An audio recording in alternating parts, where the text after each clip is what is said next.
Good morning. I'm Kulu Lampanza, and the time is 9 o'clock. Making headlines this hour, two former GWK employees in court for corruption, fraud, and money laundering. Despite 55 billion rand loss, Eskom believes it's turning the tide. Suspect in health CEO killing charged with murder in New York. One of the country's biggest agricultural companies, GWK, has reported its employees for a case of corruption, fraud, and money laundering.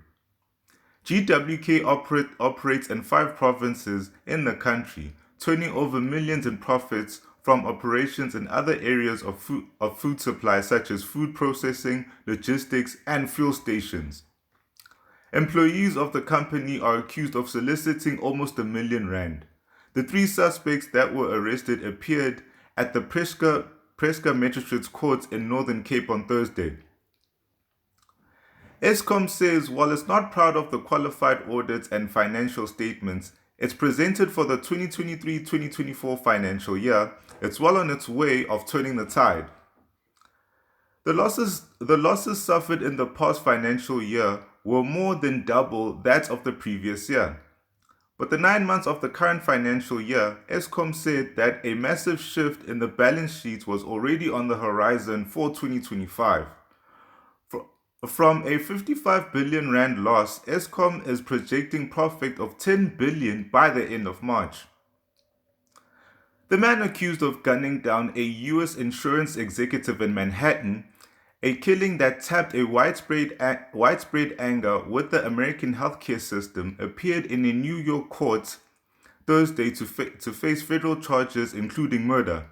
Luigi Manignon's arraignment took place hours after US television networks broadcast the 26-year-old's dramatic extradition by plane and helicopter from Pennsylvania, where he was arrested at a McDonald's restaurant last week.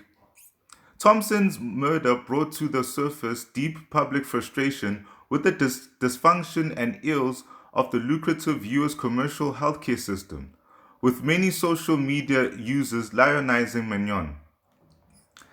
And in your weather update, Mbombela is 19 degrees Celsius, Umtata is 18 degrees Celsius, George is 18 degrees Celsius, and Bloemfontein is 20 degrees Celsius. Recapping your top stories this hour, two former GWK employees in court for corruption, fraud, and money laundering. Despite 55 billion rand loss, Eskom believes it's turning the tide. Suspect in health CEO killing charged with murder in New York. This was your news at 9 o'clock. I'm Kulu Lampanza for Lokuhle FM.